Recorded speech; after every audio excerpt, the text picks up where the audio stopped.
Motor এখন running আছে, যখন আমি স্টপ দিব মোটরটা কি আছে এখন স্টপ আছে। আবার রান দিলে মোটরটা এখন রানিং। সো এই ভিডিওতে আমরা দেখব আমাদের সিম্বলিক আইও ফিল্ডস মানে টেক্সট আকারে লেখা আসবে যে মোটর অন, মোটর অফ, এটা আপনি কিভাবে করবেন? তো আপনাকে এই এলিমেন্টসে আসতে হবে। এলিমেন্টস থেকে এই যে আমাদের থার্ড যে অপশনটা সিম্বলিক আইও ফিল্ড, এটাকে আমি নিয়ে আসবো। এখন আনার পরে আমি এটাকে এই পাশটাতে রাখি। মানে এটা একটু বড় করে দিই কেমন? এখানে যখন মোটরটা অন হবে এখানে লেখা আসবে যে মোটর অন, মোটর অফ হলে মোটর অফ। এটা আমরা কিভাবে করব? কেমন? তো এটার জন্য আমাদেরকে যেটা করতে হবে, ফার্স্ট অফ অল আমরা PLC তে চলে আসবো। এখান থেকে আমি এই বারটাকে ওপেন করব। সো আমাদের HMI তে আসলে এখানে আমরা একটা ফাংশন পেয়ে যাব যে আমাদের আ টেক্সট অ্যান্ড গ্রাফিক্স লিস্ট। যেমন আমি এটার উপর আসলাম, ডাবল ক্লিক করলাম। এখানে টেক্সট লিস্টও আছে আবার গ্রাফিক্স লিস্টও আছে। তো আমরা এখন কাজ করব টেক্সট নিয়ে। হুম? সো এটার জন্য আমরা যেটা করব, ১ম এখানে একটা এখানে একটা আমরা টেক্সট লিস্ট একটা বানানো আছে, কেমন?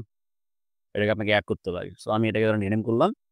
এটার নাম হলো মোটর 1 এর জন্য। এখন মোটর 1 ঠিক আছে, এখন আপনি কি টেক্সট দিবেন? যে এখানে ভ্যালু আছে কি 1, আমি এটাকে করলাম 0। যেটা কি টেক্সট আসবে? আমি লিখলাম যে আমার motor 1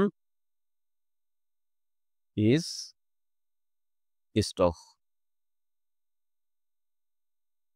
motor 1 is stop. Motor 1 বন্ধ আছে। এরপর আরেকটা ভ্যালু দিব আমি 1। 1 এ কি লেখা আসবে? যে মোটর 1 ইজ রানিং।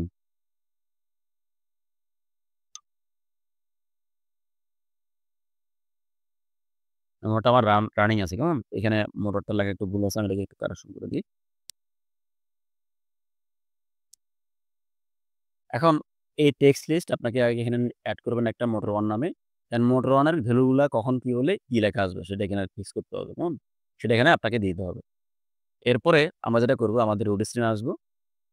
এই যে আমরা যেটা আমরা নিছি আমাদের যে সিম্বলিক আইও ফিল্ড, এখানে এটাকে আমরা সিলেক্ট থাকা অবস্থায় এটাকে আমরা সিলেক্ট করছি। করার পর আমরা চলে আসবো প্রপার্টিস।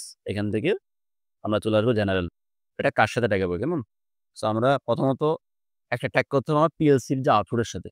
সো আমি এটাকে এখান থেকে গিয়ে আমি এটাকে ট্যাগ করলাম আমার Q0.0 এর সাথে। কেমন? এরপরে আমরা যেটা চুজ করব এটা হচ্ছে টেক্সট লিস্ট। কোন টেক্সটের সাথে আপনি ট্যাগ ট্যাগ করবেন এটাকে। তাহলে আমরা এখানে যে টেক্সট লিস্টটা বানাইছি, যে মোটর 1 নামে আমরা এটাকে এখান থেকে চুজ করে দিতে হবে। তাহলে আমি এখান থেকে 3 ডটে ক্লিক করব। দেখেন মোটর 1 নামে এটা কিন্তু এখানে আছে। এটাকে আমি ক্লিক করলে এটার ভেতরে কি লেখা আছে সেটা সে দেখাবে। 0 থাকলে কি হবে? 1 হলে কি হবে? এটাকে আমরা চেক করে দিব। ডান। দেখেন তো মোটর বন্ধ, এখানে কি লেখা আসছে? Motor 1 is stop. কেমন? সো এখন যদি আমি মেনু ভিতে এসে এই প্রোগ্রামটা আরেকবার রান করি এবং আমার স্ক্রিনে এসে এটাকে আমি স্টার্ট সিমুলেশন দিই, তাহলে কিন্তু আমার দেখুন এখন যদি মোটরটা আমার রান থাকে, যে মোটর কি ইজ রানিং।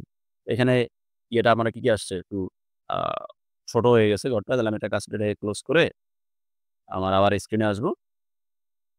স্ক্রিন এখান থেকে এটাকে মিনিমাইজ করে এই ঘরটা একটু বাড়াই দিই। আমরা কিন্তু এখান থেকে এই টেক্সটগুলোকে বড় ছোট করা যায়। আপনি যদি এখান থেকে এই যে প্রপার্টিজ এ আসেন, এখানে কি আমার টেক্সট ফরমেট, টেক্সট সাইজ, আমরা এখানে ডিজাইন, অ্যাপারেন্স সবকিছু এখান থেকে চেঞ্জ করা যাবে, কেমন? এগুলো আপনারা দেখে নিবেন। এখন যদি আমি এখান থেকে আবার স্টার্ট সিমুলেশন দিই,